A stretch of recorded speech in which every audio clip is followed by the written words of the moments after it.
Okay. Okay, so I would say it's Saturday. It's Saturday.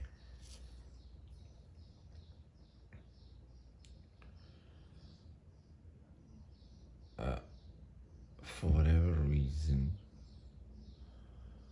I I haven't even I haven't even let me see whether it's recording.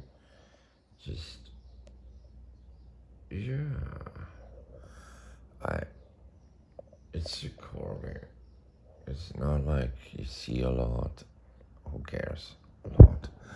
Because I close my eyes, I talk about dream, nightmare, life, dog life, the life of,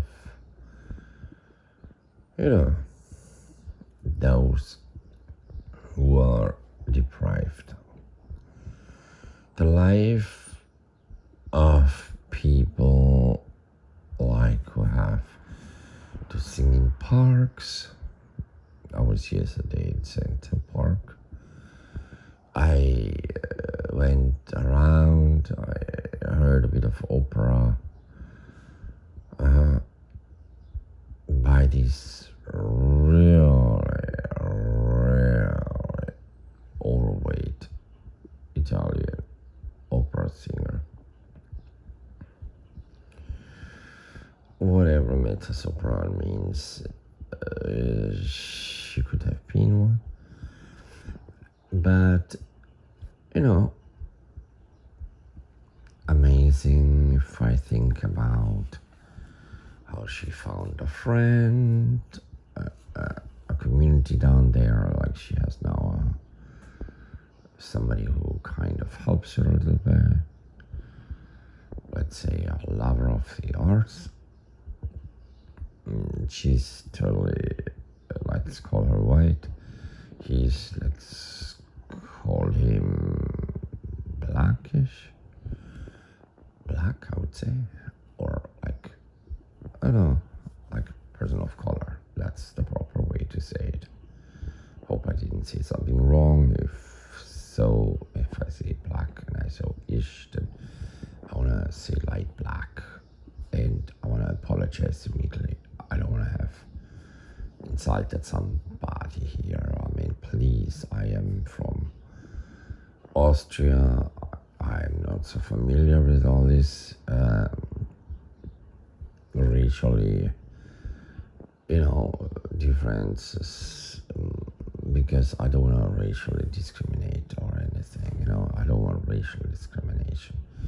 Is it now racially discriminate or is it racial discrimination? Because it's systemic.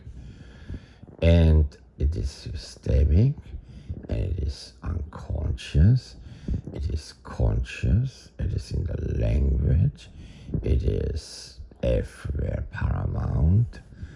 Conscious, in my case, it's not that I want to discriminate. Absolutely not.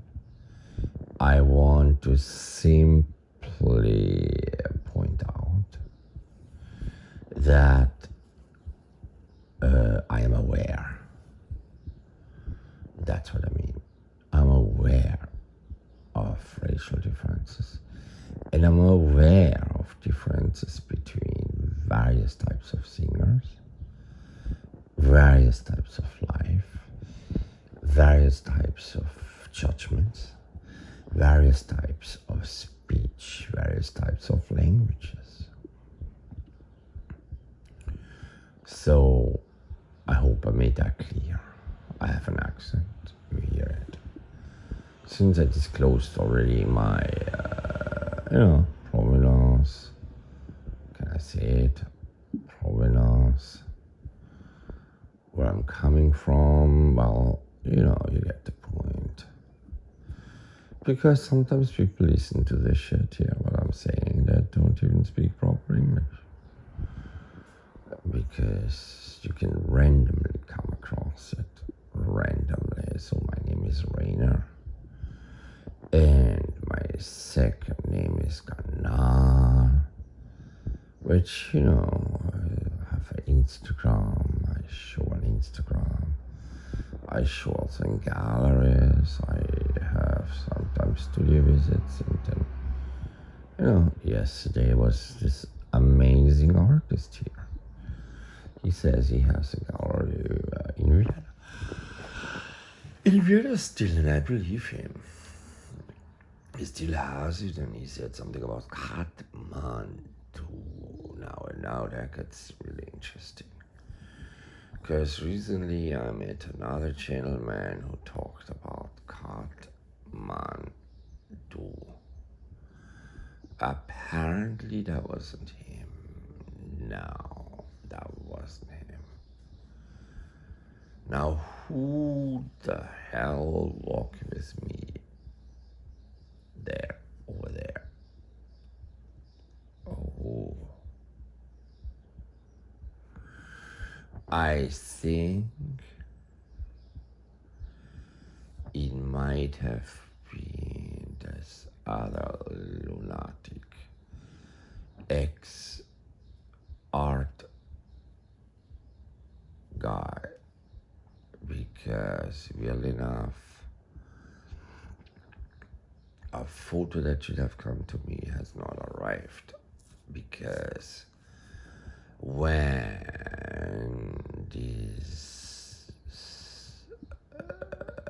so to say, new friend I met, when he arrived here,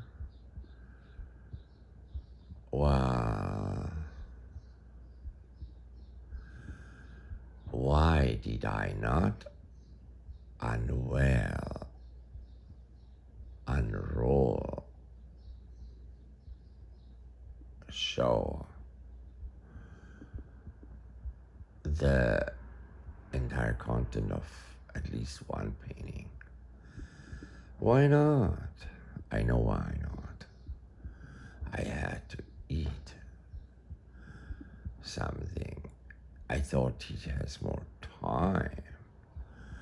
I thought he stays not just an hour, because the hour went by so quickly. I at least ate. I showed him the house a little bit. His name is actually Starr, Starr. Not related to the Clinton prosecutor from the district of Manhattan into, sexually sexual in the White House. Kenneth Starr. Now, then, I was a little bit of a teacher at the time, whenever that was.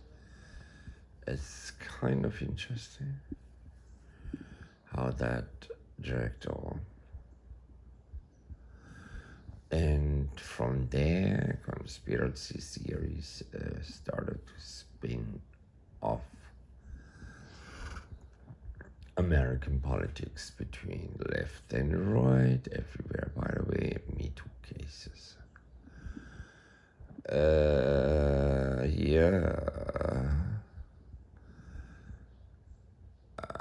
And then it's called, his name is obviously, his first name, I remember, is Myles Starr. Myles Starr. Like a milestone of a star, he is. His milestone, his current milestone in his life by Myles Starr is basically not only that I predict a fabulous future for this gentleman, fabulous. I predict more. I predict this could be a milestone for him to move back to New York from Mexico, from Vienna,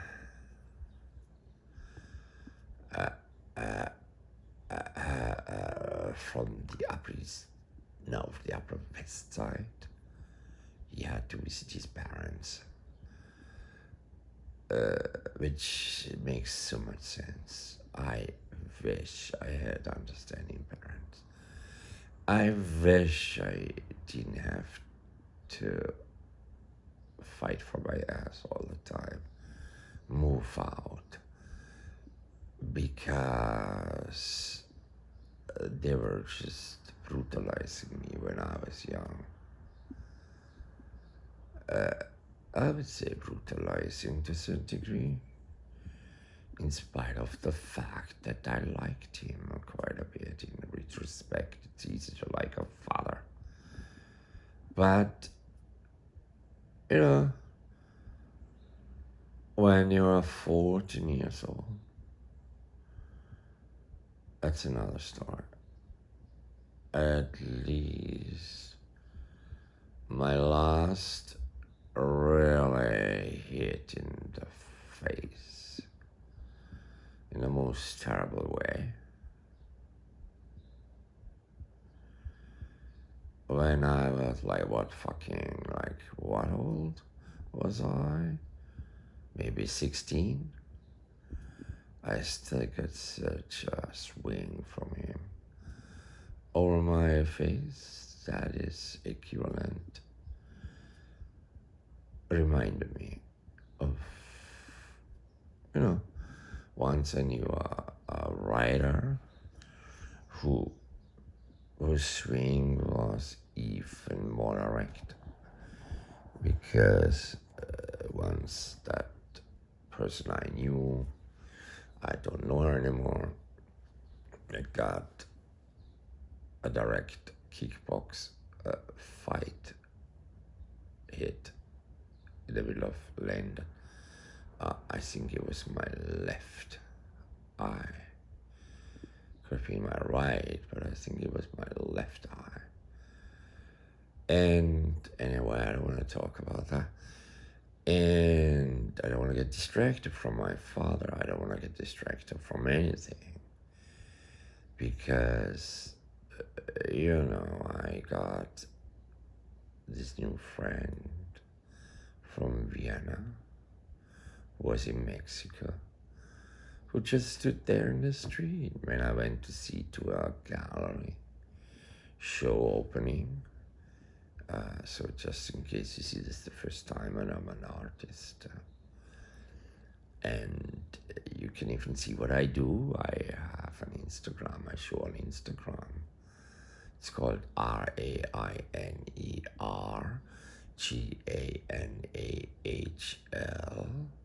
I mean, some people in German call my first name Rainer, but then there are also different ways to spell it, Rainer and Rainer.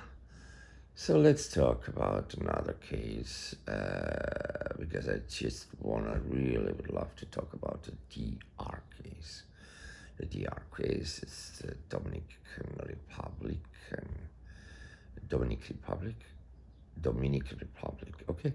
Dominican Republic, yeah. That is a case of an opera singer. She say mezzo soprano, but she's not an opera singer. That one wanted to come rent here, some DR. She wanted to rent here, and she was definitely considered here black. As really showed her the place. Amazing lady, makes now money with Uber, and is an artist. Calls herself an artist when she is definitely a music artist. And it goes like, wow, it's like that sweet voice and she showed me her stuff, I was blown away how good she was singing. All her life, she was a star from day one. She was just like all these famous singers. Let's just talk about the one that is like one of the most famous. I'm so sorry for that. It's called Gas, and a Party Part of Mine just releases it, and it's called Michael Jackson. Okay, he was part of the, what's it called, the Five, or you know, around that time he was also accused of a lot of stuff. That wasn't actually, by the way, that wasn't so much Me Too cases. It was more called like hanging a baby out of what, a damned balcony. But he was also like, oh, he loved children. He that's kind of got them Clinton down the road into a conspiracy theory, which is called the it's called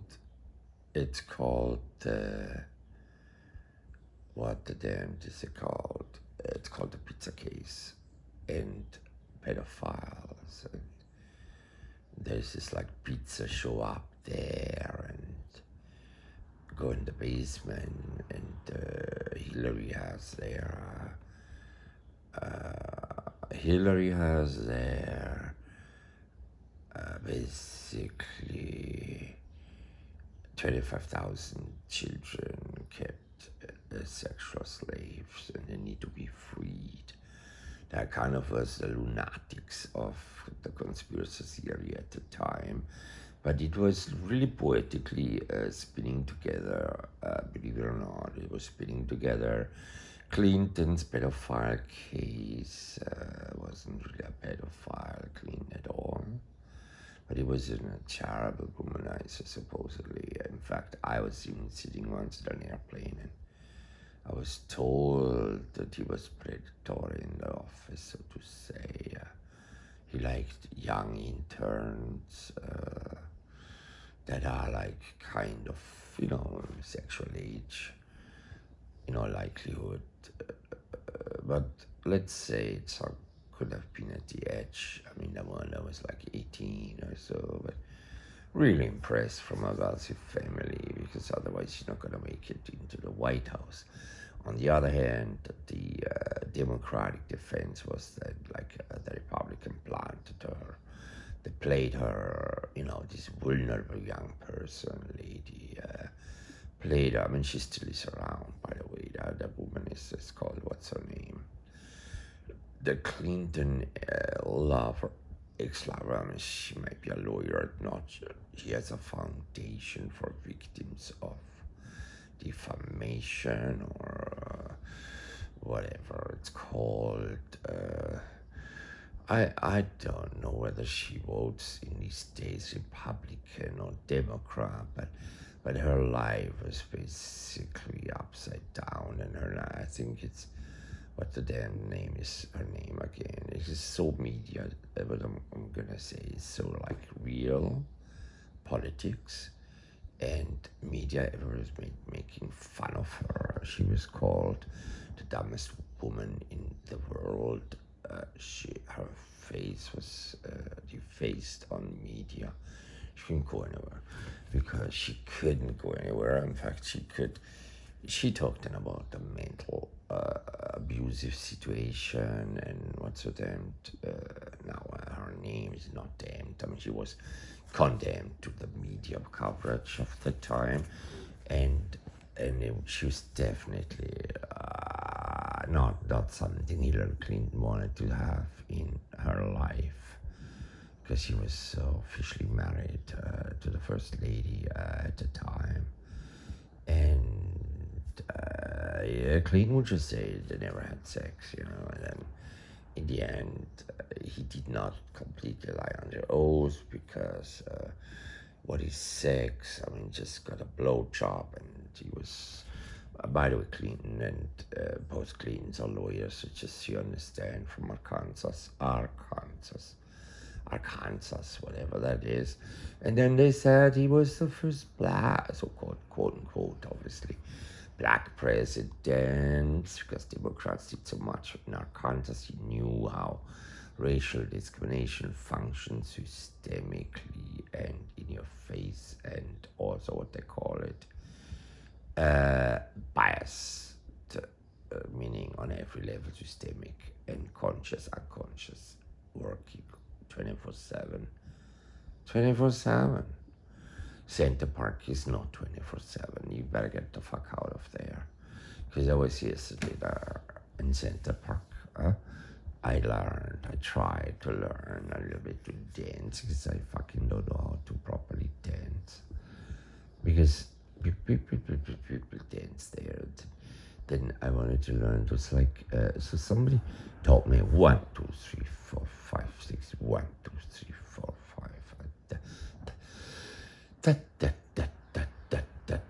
That 1, 2, 3, 4, 5, 6, 7. And then sometimes I felt like you have to skip what? To skip a number. And then eventually, I think I did well for a moment, but then boom, next moment somebody comes here and says, well, what this guy just taught you is really good, but I don't know what people tell you, but that is Cuban. What the fuck? Cuban I learned. Even now it's already so hard. Cuban. But this is New York here, so I show you that New York, it's like, you start on the 1, you start on the 2 or something like, 1, 2, 1, 2, 2, 3, 4, 7, 8, 9, 10, 2, 3, 4, 7, 8, 9, 10, that. Same thing, so like, you get the point. Supposedly I should, we are in New York, so we're New York one, but New York has, the New York, it's not tango. The New York, what is it called? The dance they teach there because of nothing to do but wait for better times. Wait for better times, and then it's really hot inside and depressing all day long. Depressing is maybe the wrong word, but gives you the chill to thinking because it's now weekend. It's like, let's just call it by name. It is a weekend. So today, supposedly somebody's gonna look. It's a job to rent a little place, which is called a studio, and she said it's a room. It's like bigger. It's like. Anyway, the other one nagged, and before even here, she wants to skip the broker. She wants it immediately. She has no credit history. She's supposedly flashing money. She has a fabulous history. She pays $150 a night, man, in a fucking hotel room. Wow, that is heavy duty expensive. Heavy duty expensive. And that brings me now to the gentleman upstairs who is heavy duty indebted to me. What a fucking asshole. What a scam. The way he scams me now, that's why he's in eviction. I'm so sorry, he doesn't pay, but the most lunatic, the biggest lunatic lives all the way up there above me. What the fuck? Never paying shit.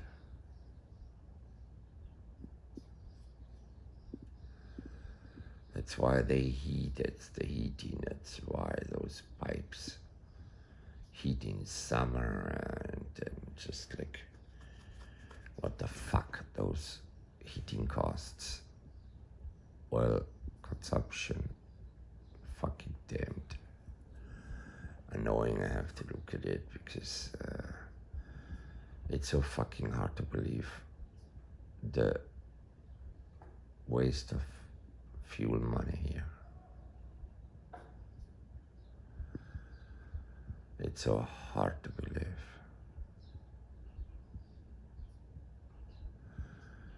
It's a damned annoying.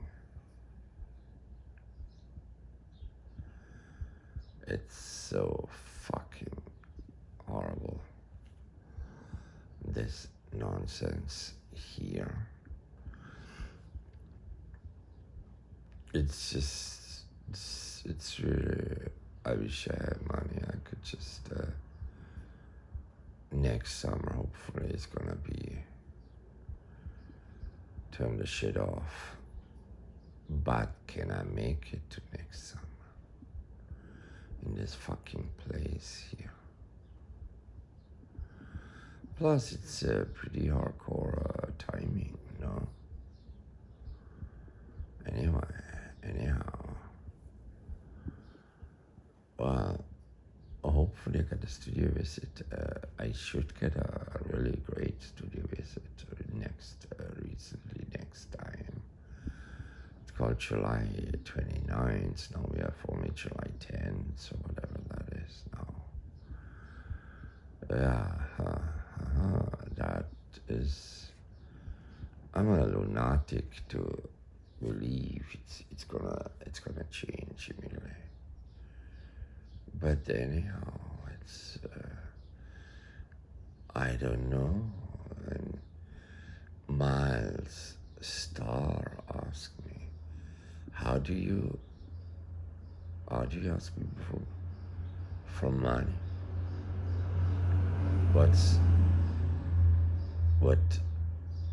How should I do it, he asked. It blew me away, the question, because that is basically the center stage question in my life. It is one of the center stage questions of my life. How did I do it? He asks, always the most amazing, direct question in the most amazing style.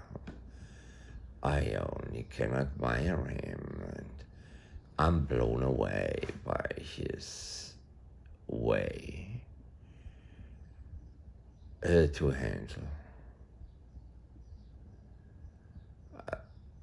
realities. I saw his work in Vienna. One more time, we did not meet there. And the more I talk, I think given his amazing memory, he might have recognized me, because if you think about Kathmandu, there must be even more people from the Western Hemisphere who did galleries there. Holy crap, was he talking about Kathmandu?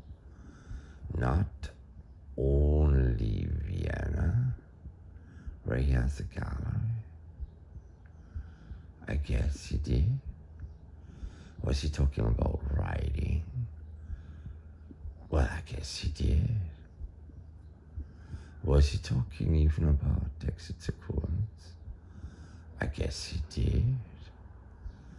Was he even hinting he might want to write about what's called the fucking house here? From an artist perspective, from like what is art, I think he did. Wasn't that the model always for great creators and writers to be artists and write? I mean, aren't they the best writers?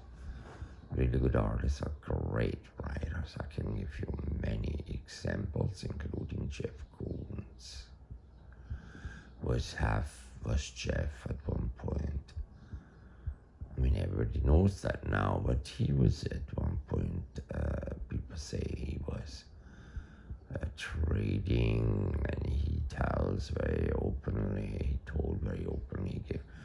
he gave I assisted to one of Jeff's best, unbelievably, most stunning talks at Vienna Art Academy, when he was not YBAs, but New York New Art World Stars. European love to see him on the cover. I saw him with Cicciolina, I saw him privately, such a sweet guy. And he's such an American who came to New York and could just handle everything. He sold ticket for MoMA. He was very good in selling at the members desk, memberships. He said he was a perfect salesperson. He praised himself as a perfect salesperson, and he absolutely could sell his career at the desk of Sonnabend. And Sonnabend was definitely with Leo Castelli, ex-Leo wife. They unfortunately separated, divorced. And then I know family members that are the result of that. And then there was long, the Castelli Gallery. I mean, you know, are still around. Not so sure is Sonnabend still around. Not so sure, but people. There might be somewhere a little office there with that name and whatever they sell there, but it's for sure art, in fact. You know, the son of Sonnabend, a very modest gentleman, every evening ate nicely at this Italian restaurant, because born here or in Trieste, who knows, but Sonnabend and Leo, they had to migrate, it's called, emigrate, run away from the Nazis with their gallery, their lives, let's just call it by what it was, came to the United States, speaking Italian, or at least had to learn it at the time, but out of Trieste, and that brings us then down to Rilke times, almost overlapping times, with Rainer Maria Rilke, the Austrian poet. And then talking about Trieste, we have the Dionys elegies, and that's called Alive for Poetry. And that was a code, by the way, to a place I myself call fucking house, but officially.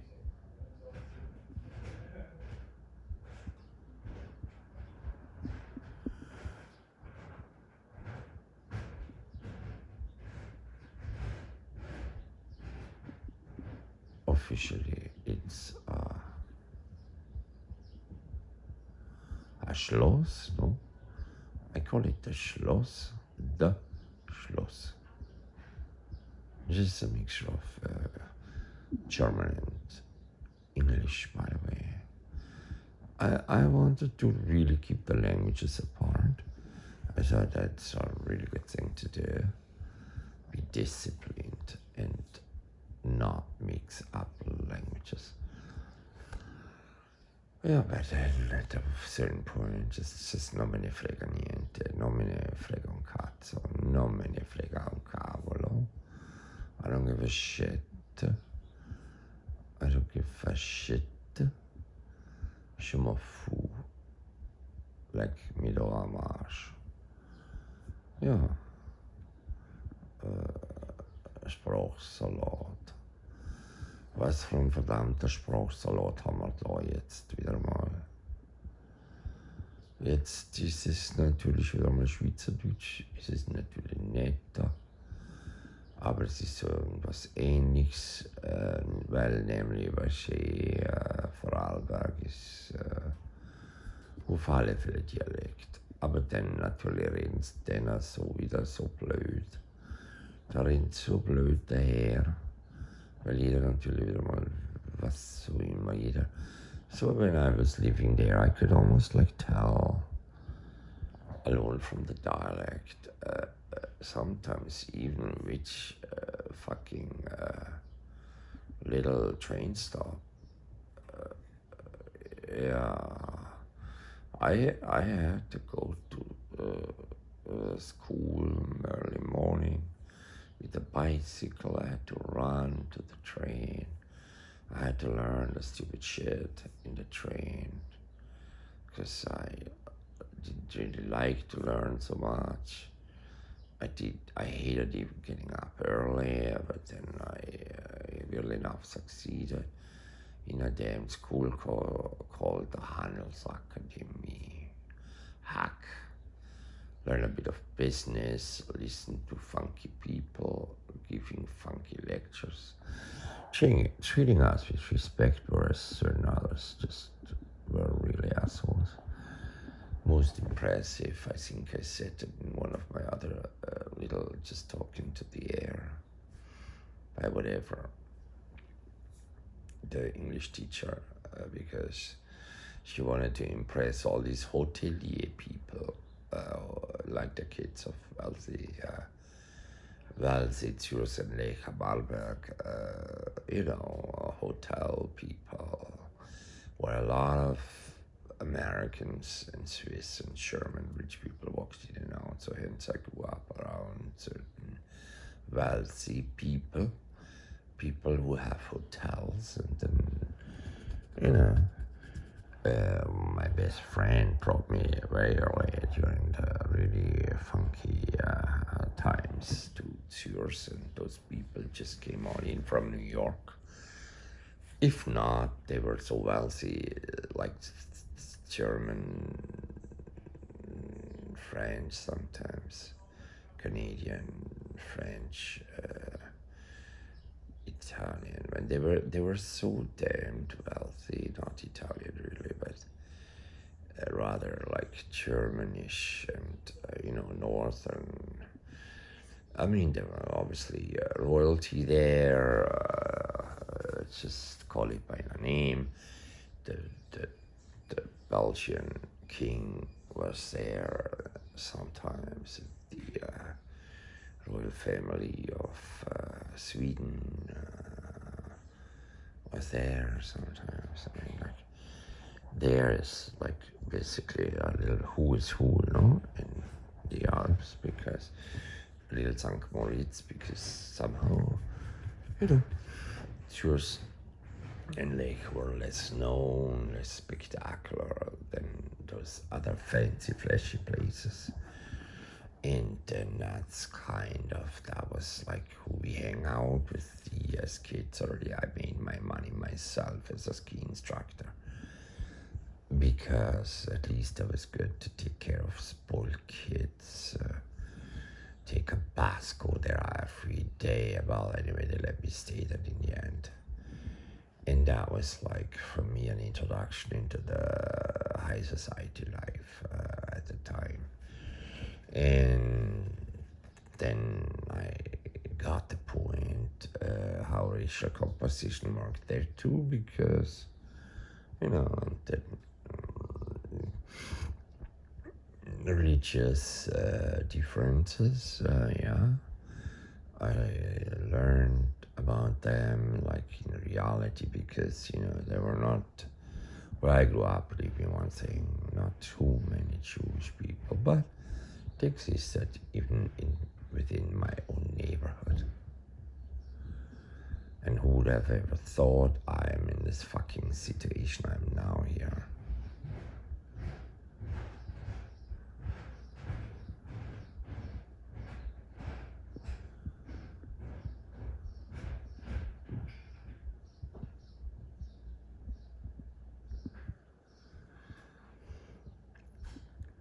have to pay for fuel tank, shit, everything out of the window. And the plants are now gone. No berries anymore. I mean, that was worse. What? Is that worse? Is that worse? Like, because now, is that worse? Maybe.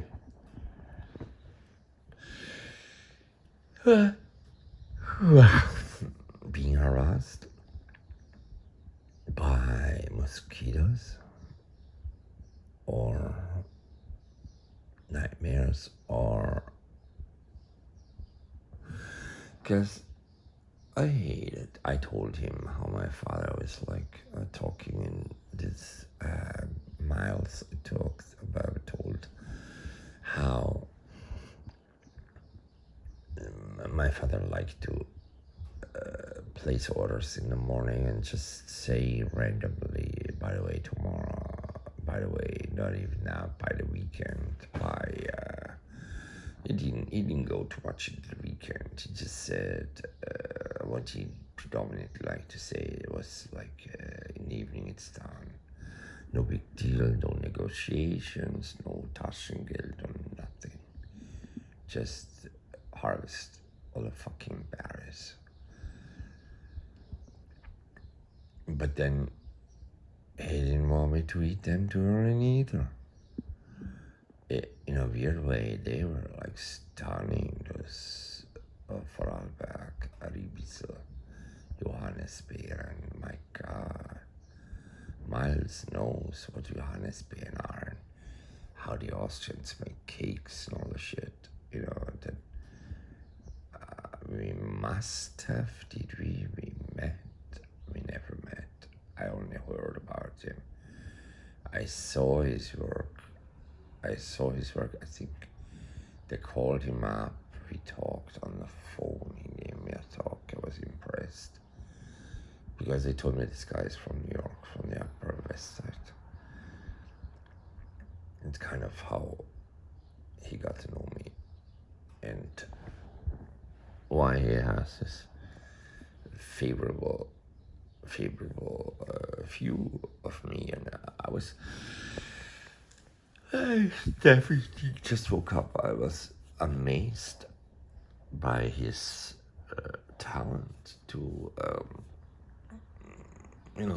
be everywhere he goes. Very much an artist, a dealer, a writer, a guy who manages to negotiate things and then coming back to his parents, and they, I'm sure, are wonderful. I'm so sure he doesn't get beaten up by them. I'm so sure that his life was not like, get the fuck out of here, the way I heard it. Or like, if the teacher beat you up, you must have done something wrong, so you take this watch it one more time. This, like, not even the last hit was literally when the fucker said, by the way, my father is the fucker here, but I was just in that situation when he said, you are egotistical, and I said, well, you want something from me. I don't want anything from you. And then that, I think, was the last time he slapped me, and I did not even really react to it. I think there was also a point where I was really about to defend myself. Or, I don't know kind of how it went.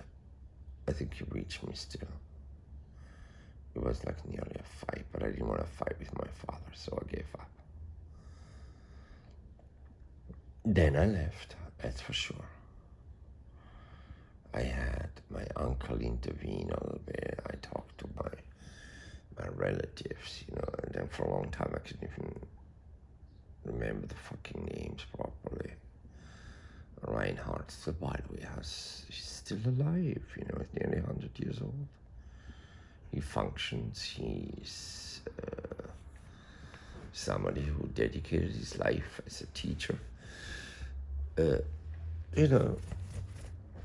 to nature, and is definitely making a kind of a history of his fucking brand. As an old school teacher, but I met people who said the guy was a nightmare. He beat people up like crazy as a school teacher. So that's kind of why I did not like him that much in retrospect. It's why, for example, when I got these harsh treatments, kind of go into your room, can't eat, time out. Time out was terrifying for me.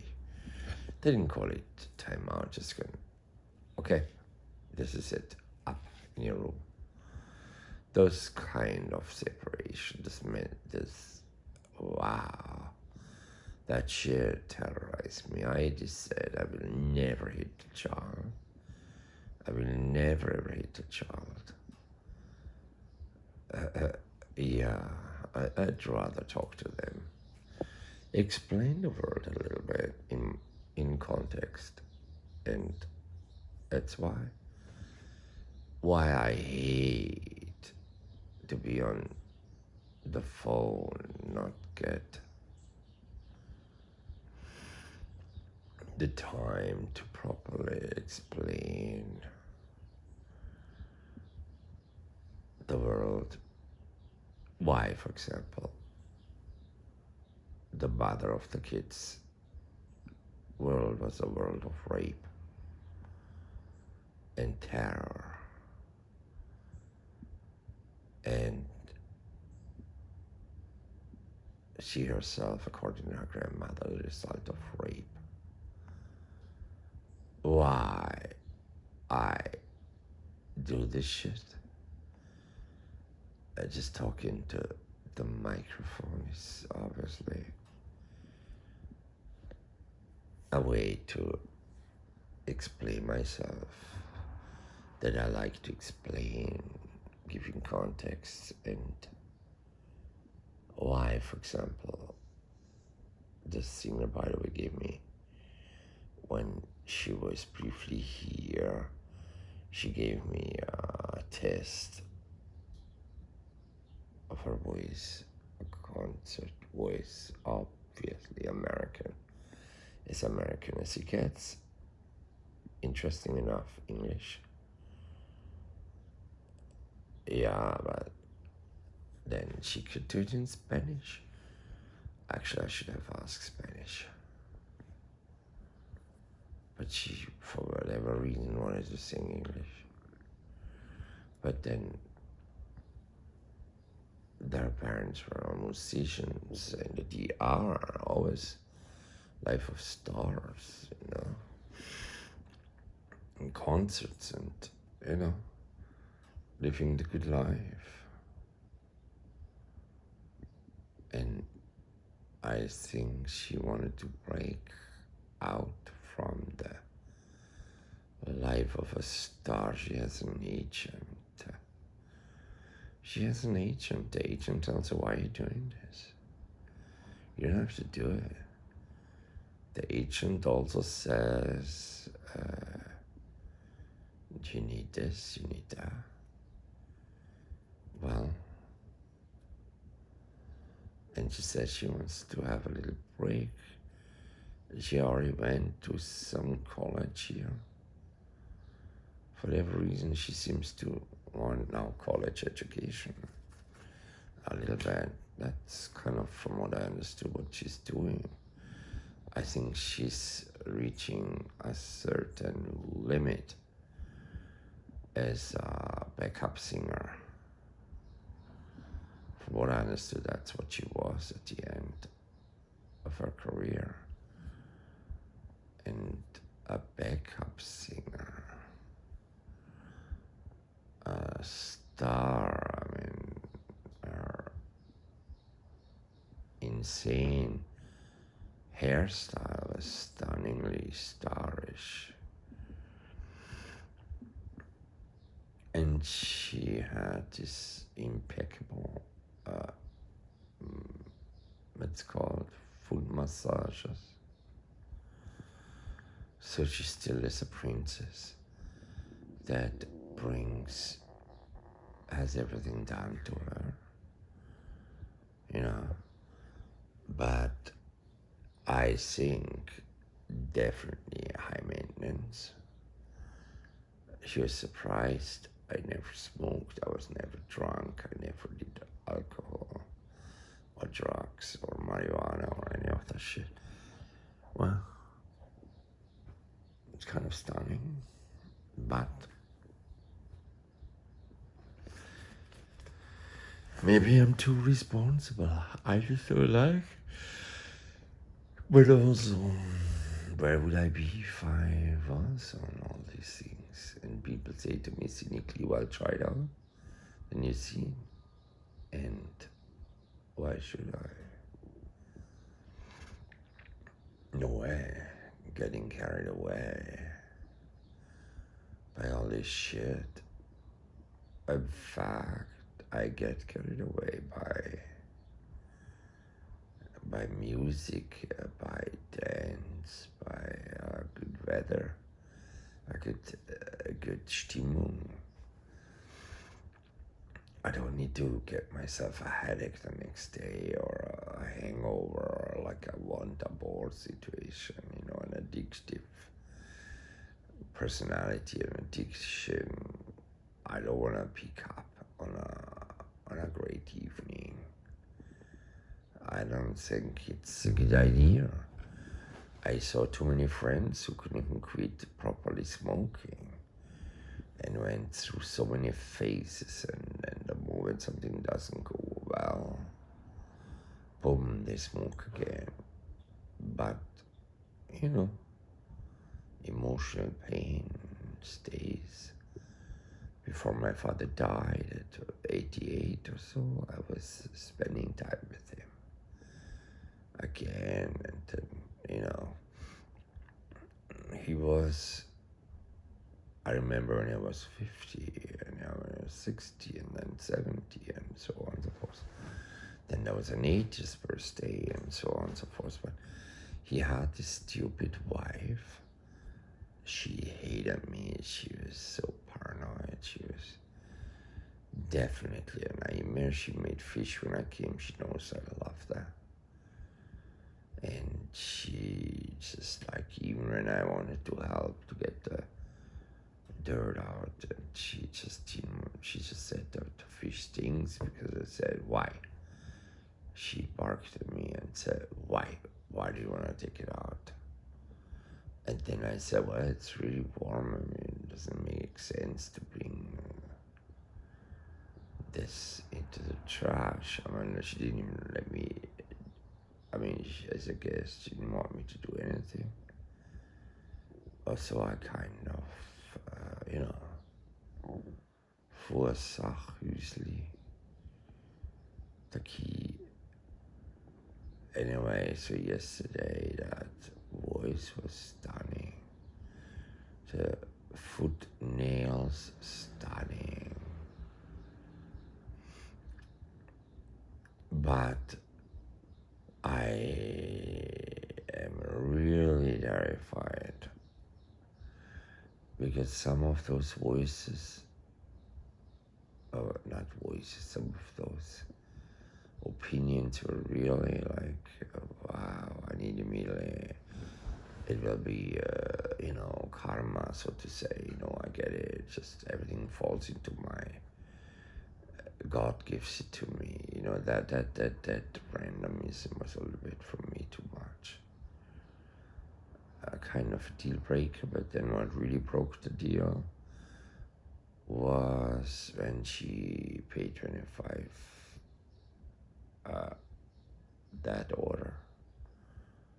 she has to bring now to sign up, and I need to come up with a decision immediately, more or less soon, to let her in or not. And definitely, what also is a deal breaker is she has a dog, and then she's an Uber driver on the bike. And then she went through the school. It's a lot of shit. School, Uber driving, musician, travels and shit. I fall asleep. Okay. I think I need to stop this now. But I look forward to what was I dreaming? It's kind of nightmarish. My nightmare here might come to an end soon with a little bit of a different, hopefully music, but money is really what's needed. Money is needed. How to ask for money, people. How to ask for anything. How, except people so long. And even then, no way you can ask for money. But I was so happy Myles Starr came by. And he's a bit like Justin Lieberman. And we discussed a few people together. And then he started with afanyed, which obviously I respect. I obviously envy his way of just making this formalist works and he was always surrounded by intellectuals. So he's definitely an amazing gentleman. And at one point he said he wants time. I should give him time. And I thought that was interesting. When we were basically there. And then there was like Tina Pepperling. And when she was in New York and what happened to her, better not talk about it. Because I have 2 minutes left. I want to stop it now and sleep a little bit more. And then dream one more time something more essential than Kathmandu and Italy and whatever we have here. I fall asleep. Good night. Thank you. Love everybody. Some more, some less.